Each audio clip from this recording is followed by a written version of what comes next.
This episode, we saw Sarah handle business. We met Julie with a bob. We met Yellow Coat Man. We saw if Fatima was truly pregnant with a baby and what she was pregnant with. We got a lot of what is Ankh Hui. We got a lot of answers this episode, and I'm going to go through all of them in the season 3 from finale. So, getting into the episode, because we are going to jump right into things. The episode starts with Kenny and Boyd going over the area on a map where Fatima may be. And in this conversation, Boyd lets it slip that Fatima is in the shack, which prompts Kenny to do what a good deputy would do and question Boyd as to why Fatima was in the shack to begin with. Now, before Boyd has to answer this very hard question, because Fatima is hiding in the shack because she unalived Tilly, Ellis interrupts. And he barges in to the sheriff's office to tell Boyd that he believes that Elgin knows where Fatima is. Now, From does what it loves to do, and we transition immediately to Fatima. Her stomach is getting larger and larger, and whatever is growing inside of her begins to move. Now, we know that a baby is not inside of her, but we don't know exactly what's inside of her. For a while, I thought maybe Rosemary's baby, but it sure as hell is not just a regular baby, or like Boyd said, Christy and Leanne would have seen that on an ultrasound.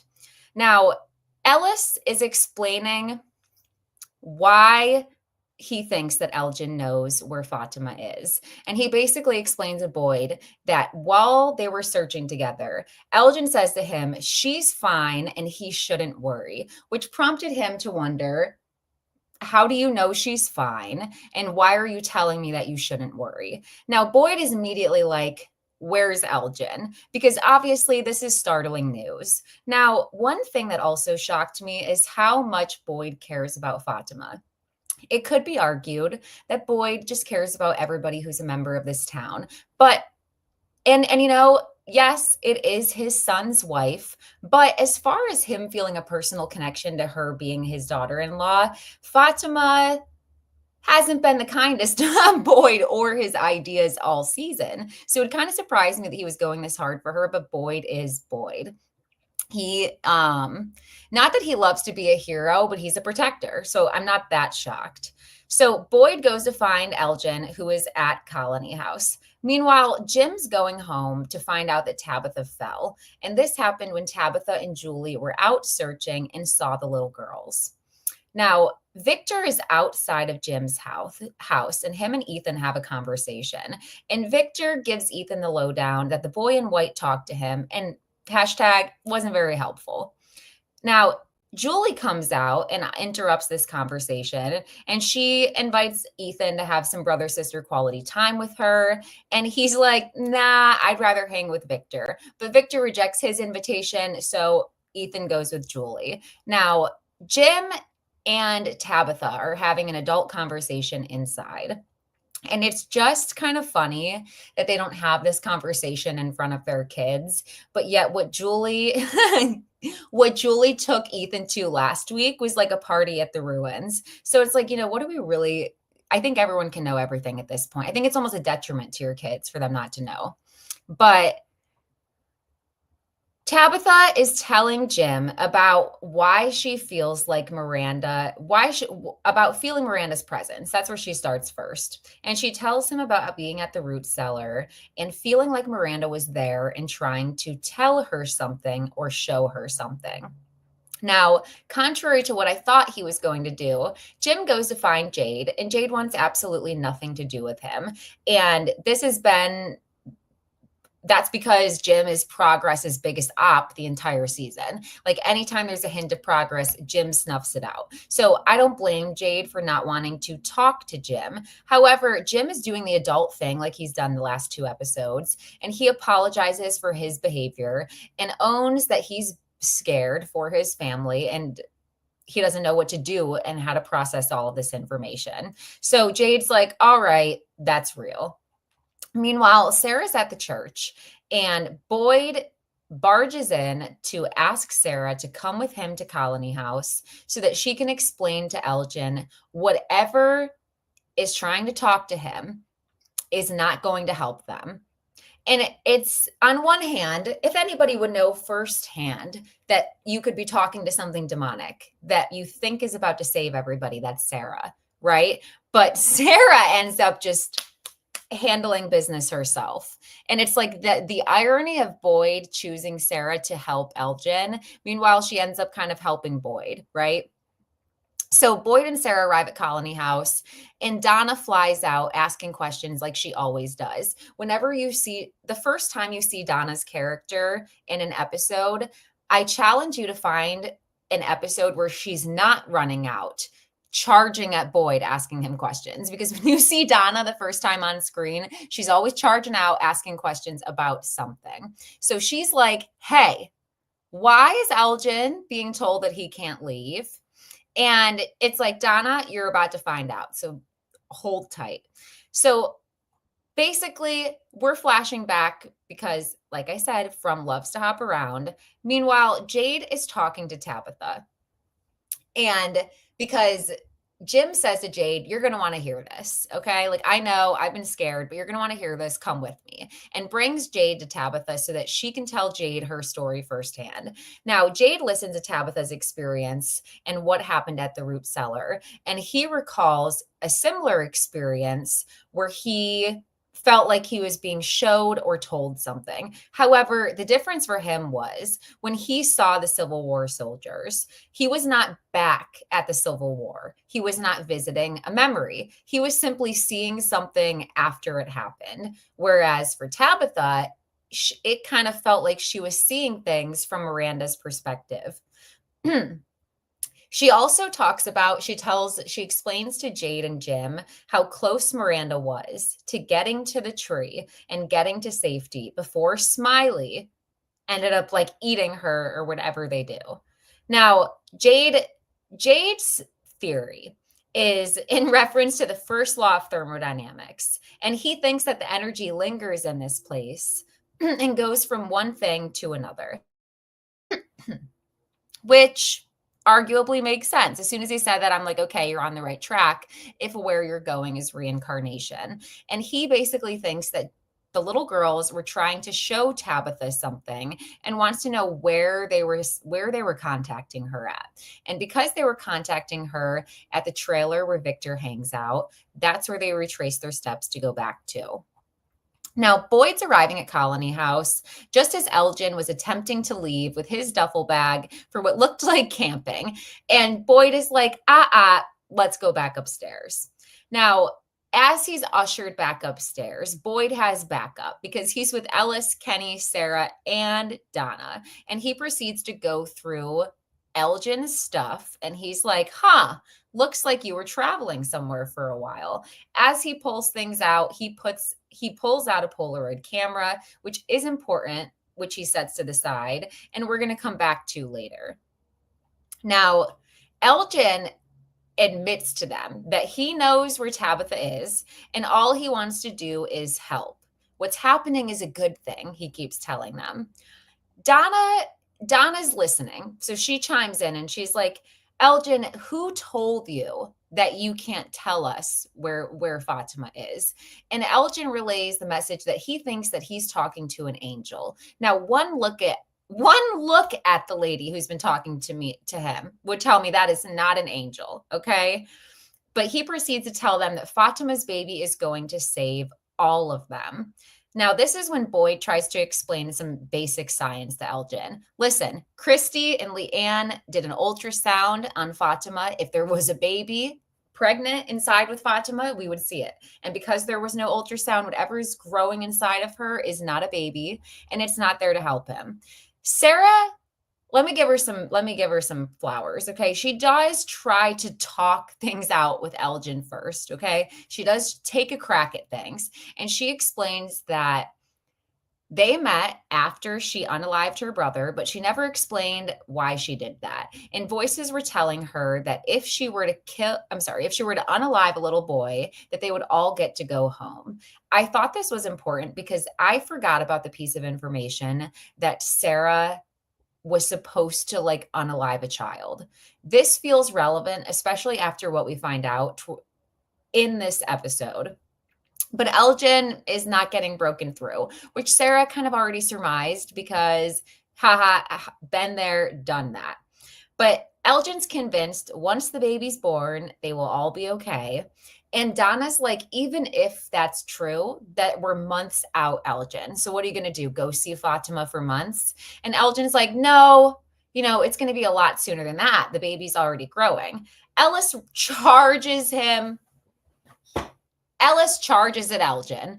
And I'm like, oh my God, this is escalating quickly, but not as quickly as it actually escalates when Sarah comes in with the screwdriver. So Ellis rushes at Elgin and Boyd directs everybody downstairs. Okay. Before he does that, he's telling Donna to tell him where the tools are. We know he's going to use these tools on Elgin. He's not just planning a random gardening session. We back with Henry and Victor, because we haven't checked on them a lot this episode. Henry's going and making an attempt to make amends with Victor, because if you remember, Jade had humbled him the prior episode and basically told him, listen, Victor is the way that he is because he survived in this place for so long. He's Tarzan. You're the asshole who comes in and points out that he can't use a fork. So Henry's trying to repair things and be a little bit more helpful and accepting of how Victor is. So he goes up to him and asks if Jasper has told Victor anything else. Very dejectedly, Victor responds and tells him that he was right. Jasper's just a doll. Now, Henry, being the good dad that he is, apologizes for not being much help. And Victor interrupts because he's got a guilty conscience, because he still hasn't revealed what in his mind will make his dad hate him, which we'll get to in just a second. Back at the tool shed, Boyd is out there to get Donna's tools and ends up seeing Father Khatri. And we know that when Boyd is in the middle of some sort of internal dilemma or just very stressed, Father Khatri shows up. So he shows up and tells him, he basically points out some hypocrisy, which I thought was kind of important. Father Khatri points out, how are you understanding that whatever's growing inside of Fatima made her unalive Tilly and you're protecting her, but you can't understand that whatever's going on with Elgin is making him do something evil. And he points out the irony of, like I said, hiding Fatima, protecting her, and then being on his way to go torture Elgin. He also points out that, Boyd, this place said it was going to break you. And if you do this, there's no going back. And this isn't in Boyd's personality, at least not to our knowledge. I do have some questions on this because we know that both Boyd and his wife are former military. So I wonder what Boyd's training has prepared him for. But here, that's not how he's been trying to rule things. It's been very nonviolent, very non-confrontational, with the exception of the one person who was put in the box.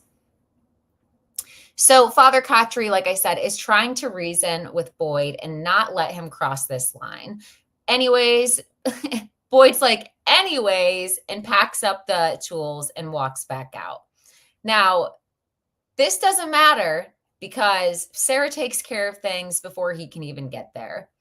Meanwhile, back in the root cellar, Fatima throws the blood jug that Elgin left for her against the wall. And it's like, what a waste. Just kidding. I wouldn't drink it either.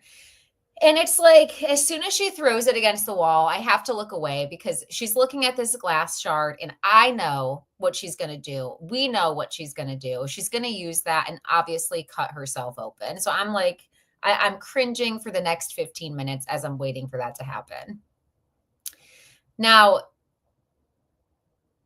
like I said, Jim, Tabitha, and Jade are all on their way to Victor's trailer. And on their way there, Jim is learning for the first time that Jade has also seen the children, which ended up being important later on because I kind of was of the impression that more people than Tabitha and Jade had seen the children, but I guess it's just the two of them. And he's talking about how when he was in the dungeon, he saw the children on the 3 slabs of stones. And I don't know. Tabitha fills in this story. I still don't understand this story. The gist of it is the children are on the stones. They're sacrificed. And then their energy, goes up, makes the roots of the tree to the faraway tree. Now, we still don't know how that happened. Like, we still don't know like how the parents did that to their children. I'm still not understanding what magic happened with the roots. I'm also confused as to, I'm assuming now that all of the creatures who come out at night are all of the surviving parents. And did they think that they were going to last in like as humans in a mortal way, the same way as they were? Did they think because they were stuck in the town that that was granting them some sort of immunity, that they were not going to die while they're there? I'm not sure what they're thinking. I'm still kind of confused on the details of that. But Jade's getting frustrated because even after he finds out, that the roots make the bottle tree, that really does nothing to help. It doesn't get them out of here. So he yells into the ether, "You've got to do better than this. Ankhui isn't helping." And I'm so glad somebody said this, because I'm so tired of hearing this damn word all the time. Back at the med clinic, Randall is losing it. Actually, first he's outside doing push-ups. He starts to hear that noise of the locust again, and he goes inside the med clinic and attempts to lobotomize himself. And I don't know what this machine is called, but basically with the machine that you use to resuscitate people, he attempts to use that on his head, and Leanne finds him.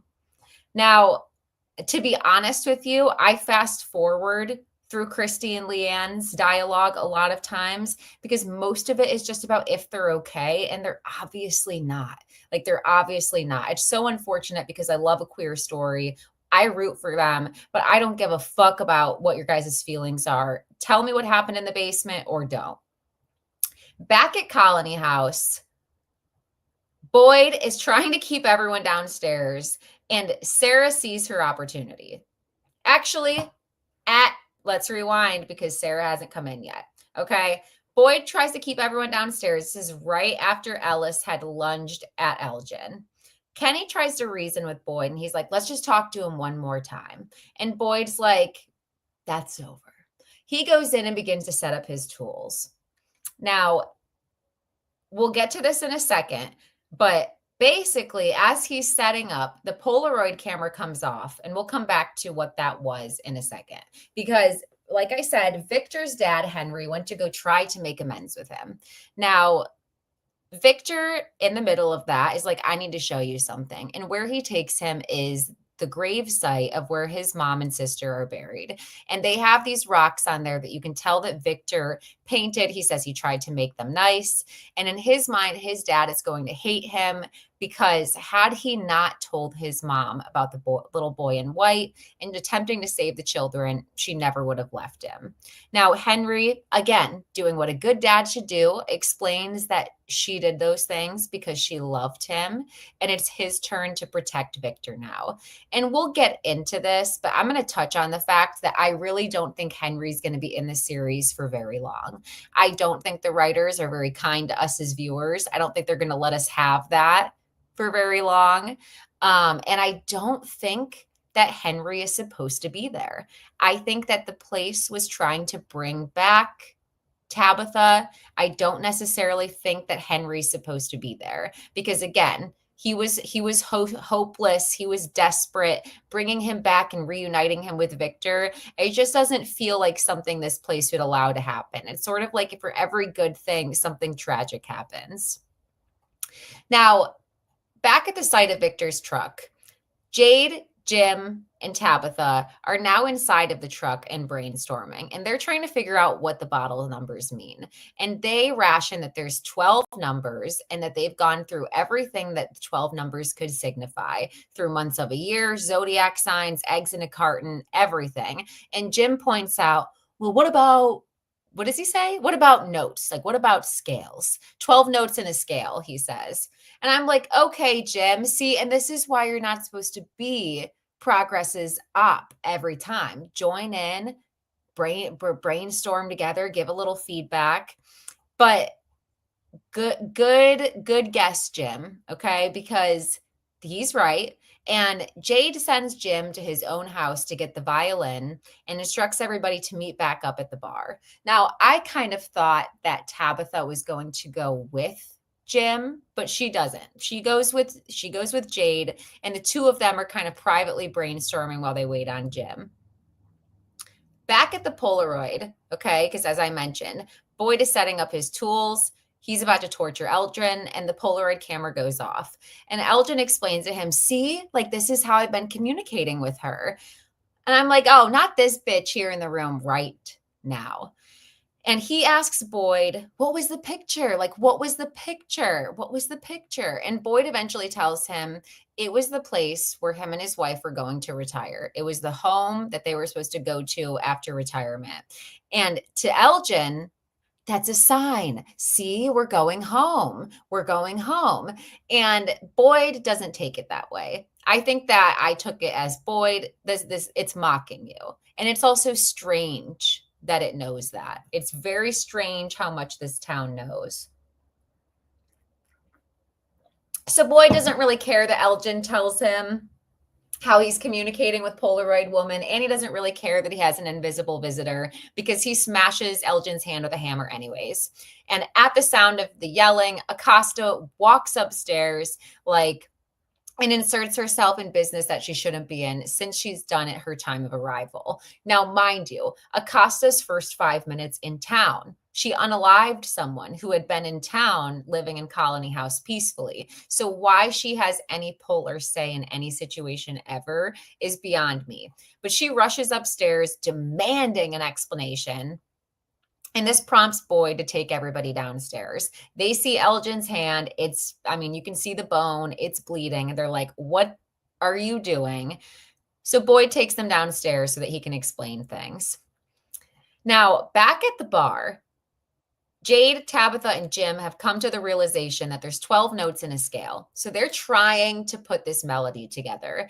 And it's strange that while they're putting the melody together, Jade has essentially, I don't know if he remade that symbol that he's been seeing and drawing, and if that's what he wrote the song on, or I don't know if that's what the symbol looks like for notes in a scale, but it looked like the symbol that he's been seeing the entire time. And I'm like, oh, this song is going to be bad. Like, it didn't feel like anything good was going to come of this, which Jim says in a couple of moments. Now, Jade is able to put this melody together rather quickly. He's matching things. Oh, like this two is backwards. I'll start there. And he says to Tabitha that he can hear the song in his head. And he's like, da da, da da, da da. And Jim's like, stop it. Stop it. You know, like like Jim comes in and he's like, yeah, so I have the violin, but it's probably not a good idea for you to just be singing this song and it just came to you so easily. Don't you remember that music box in the basement and how that music box was the key to all the bad things happening? And thank you, Jim. Okay, because for once I was thinking the exact same thing as you. I haven't said that often throughout this series, but I was thinking the same thing. And Tabitha and Jade are like, nah, fuck it. We're going to continue on, which ends up being some would say that we get clarity. Others would say it leads to something tragic happening to Tabitha's husband. Now, back in the root cellar, Fatima ends up cutting her stomach open and her water breaks. Again, hard for me to watch this. I was watching through fingers because it's just a little bit too much for me. I believe that as she was cutting, the kimono lady told her to stop, but I can't be sure because, as I said, I was basically looking away. Now, at the diner, Julie is oversharing with Ethan some more because that's basically what she loves to do to her 8 or 9-year-old brother. And despite Ethan being too young and me not liking him all season, he's actually ending up being very useful. And everything he's suggested has basically been on par. So Julie tells Ethan about how when she was at the ruins, she went somewhere else and she was back, in the basement where she was tied up with Randall and Leanne. And then she was also in the tunnels. And Ethan's like, oh, easy. You're a story traveler. And Julie's like, well, do you think that I can go back there again if I went there? And Ethan already sees where this is going because he tells Julie, yeah, you can visit stories, but you can't change a story once it's written. And I'm like, Okay, now that makes sense. Now that makes sense because as we know with a lot of sci-fi stuff, if you change something, that there's consequences for that. Things don't always turn out right. Now, Boyd did his best to bring everybody downstairs, but he gets a little bit distracted because Acosta has a lot of questions. Now, Sarah takes this opening to walk upstairs and tell Elgin what's up. Basically, she walks in there, and at first she tells him about, she remembers how nice and kind he was. And I could see maybe a sliver of hope for Elgin at that point. And I'm like, oh, sweet Sarah. And then she's like, but I've seen what this place does to the nice and kind. I used to be nice and kind. And I'm like, okay, you're fucked. You're fucked. And as soon as she looked down at the ground and she saw the screwdriver, I really knew she was fucked. So she proceeds to tell Elgin, Boyd has already had so much taken from him. This place has taken so much. He's a good man. He shouldn't have to do this. Me, on the other hand, I've already been tricked by this place and sold my soul. So I know how far we need to go because you're not going to tell. And proceeds to jam the screwdriver in Elgin's eye. Now, back at the bottle tree, Jade figured out this entire melody because, like I said, they ignored Jim's concern and trucked on ahead. And Jade has his violin and he's playing the melody. Really creepy melody, by the way, very creepy. And as he continues to play, the children start walking out of the woodworks towards them. And as that's happening, chaos ensues in the root cellar because Fatima just cut herself open and the kimono lady is literally birthing Fatima's baby now. Like, again, I could not watch, so I fast forwarded, but it looked like she birthed the baby, then stole the baby and went downstairs into the cellar. Now, the gang busts in right after Fatima just delivered. So it's like, you're just a little bit too late, okay? But they bust in and she's like, it took it, like it's down there. And Boyd goes down with way too much ambition and audacity for me because send Acosta. She wants to feel helpful. She wants to do something. Send her to do every dangerous thing. You already know my blood is your blood is coming. You already know that in some universe somewhere you could potentially take old man's spot. So don't go down anywhere. That's how I felt. Don't go down there. But he does. And as he goes down into the cellar, he finds the kimono lady setting the pod into the center of the circle of all of the smiling creatures.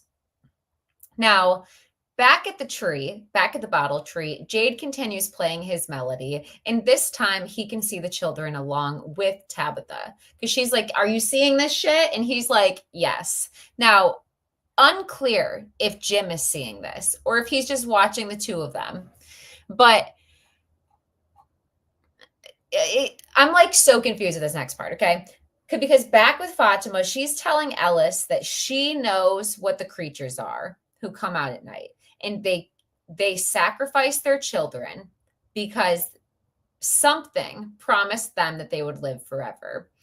And I don't understand how Fatima knows this. I don't know if giving birth to this creature allowed her more knowledge. I don't know how she ended up knowing this just while she was giving birth. Or if maybe it told her, I'm going to sacrifice. I don't know what's happening. But back in the basement, the pod is starting to grow and all of the creatures are smiling at it. And it gets bigger and bigger and bigger. And it's literally standing like an adult 6'2" human. Okay. And it breaks out of that nasty sack and looks back at Boyd, and we are face to face with Smiley. He's back. Now, granted, he's an iconic villain, so I'm happy that he's back, but what an odd plot. Like, I truly can't follow. Back at the tree, like I said, the little girls are getting closer and closer. And one of the girls kneels right in front of Tabitha. And Tabitha kneels right back at her. I'm like, oh my God, you have so much balls. Okay. So they're both kneeling at each other. And all of a sudden, Jade and Tabitha both look overcome with grief. At the same time, the girl says, Ankhui. And Tabitha whispers, remember. And Jim's like, what's that? Like, because he has no idea. I don't think he can see the kids. He can't hear anything. He has no idea what's happening.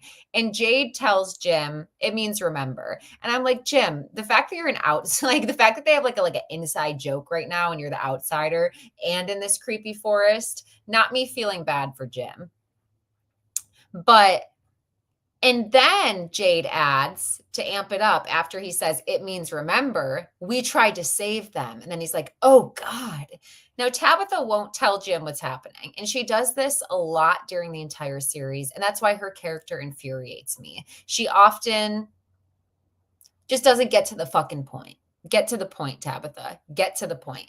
So Tabitha won't explain to Jim what's happening. And Jade has to step in. And he's like, we used to sing lullabies, but that's it. So both of you, like, listen, I'm a very calm person, but this would piss me the fuck off because what do you mean? I just stood here, listened to this creepy melody. Apparently, I'm surrounded by ghost children, and that's all I get is we tried to save them. Like, no. And this is your past life. Right now, we're here. Tell me what the fuck happened. This would piss me off. This would really piss me off.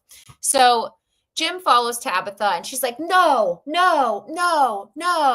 And like I said, this really pissed me off.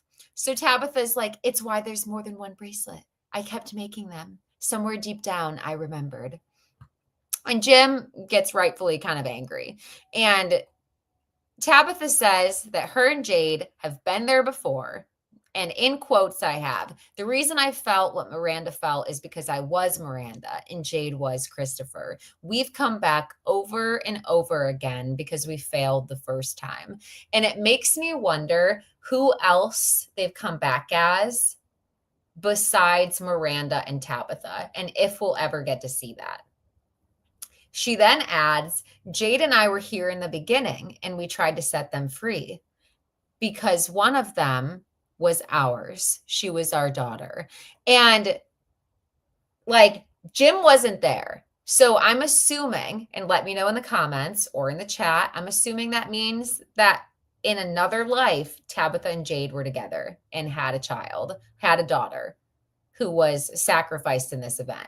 Now, confusing as to how that happened, because I thought that they had to sacrifice their own child, but maybe it was just any child, the same way that Sarah was propositioned, which is what I was saying earlier. Sarah being told that she could save the town by a child, Elgin being told that a child would save the town, her baby.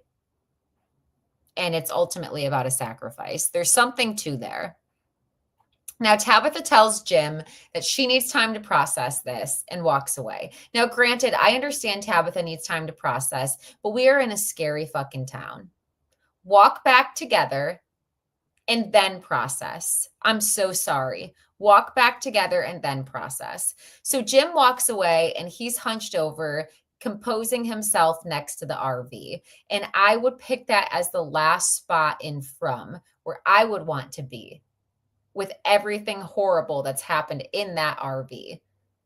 Getting stuck there.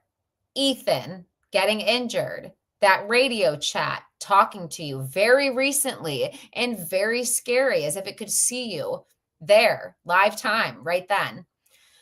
So Jim's there, and all of a sudden we hear, Dad! And up runs Julie, but not Julie. Julie with a bob, because who is this? She has short hair. It's dark. It honestly looks good. It honestly looks good. She's got a makeover, but she's got scratches all over her face. Now, I feel like when she was in the cellar, she had scratches on her face. I don't remember, but I'm wondering how that happens. But she tells Jim, this is when it happens. I need to change the story. And as Ethan said, we don't know if you can change the story, but she's trying. She's trying because she knows that what's about to happen happens. And out pops Curious George. Okay. The man in the yellow coat, Curious George's dad, comes out and his eyes are black and scary as fuck. Like you can't, there's no sclera. And he tells Jim, that was a hell of a song, Jim. And Jim does what he's been doing all season and tries to be the protective father, but he really should have just fucking booked it. As soon as Julie, who's not Julie with a makeover, shows up, who looks older, you should have ran because something's wrong. The man in yellow proceeds to tell him, knowledge comes with a cost. I did try to warn you. Your wife shouldn't have dug that hole, Jim, which we heard him say since the beginning when he made that radio tower. He then pulls out Jim's throat, like a huge escalation of events. Now, Julie's kind of to the side, like, ah, and that's a wrap. That's how the episode ends. So I leave you with this. Let me leave you with a couple of thoughts. If you have never seen the show, The Devil's Hour on Amazon Prime, you should go watch it. It allowed me, I knew Miranda was Tabitha from early on in the season. As soon as she ended up in Camden, Maine, I knew that she was Tabitha. Okay. I'm sorry. I knew that she was Miranda. That show helped me with that. There's also another movie I watched recently, and I'm going to put these in the description. Things Will Be Different. The movie Things Will Be Different on Amazon Prime, I believe, is sci-fi. And it explores like this time traveling thing. And it kind of made me think that Julie would be some sort of time traveler or at least be important in the future. So go watch both of those. Things Will Be Different, a movie, and both seasons of The Devil's Hour while we wait for season 4 of From, which has already been confirmed. In the comments, please put, if you think that Jade and Tabitha had a kid together, please put any comments, any lingering questions you have with the wrap of the season. I thought it was a really good end to the episode. Like I said, I think that now, since I said, I don't think Jim was supposed to be there because Henry wasn't there. And I kind of believe that they're the same person. Christopher is Jade. Tabitha is Miranda. I don't think Jim nor Henry is supposed to be there. Now Jim is gone. It's way too happy with Henry and Victor. So I think Henry is next. Now, who will save the town? It looks like we're going in the direction of potentially Kenny and Julie. Will Elgin be there in future seasons with a glass eye? We'll see. We'll see. Everybody have a great day. It's been so fun to talk with all of the Frumily all season as we've been getting through season 3. Let me know what everybody's watching. My next thing I'm going to be covering majorly is probably going to be the JonBenét Ramsey case and The Ultimatum on Netflix. Have a great day. Bye, everyone.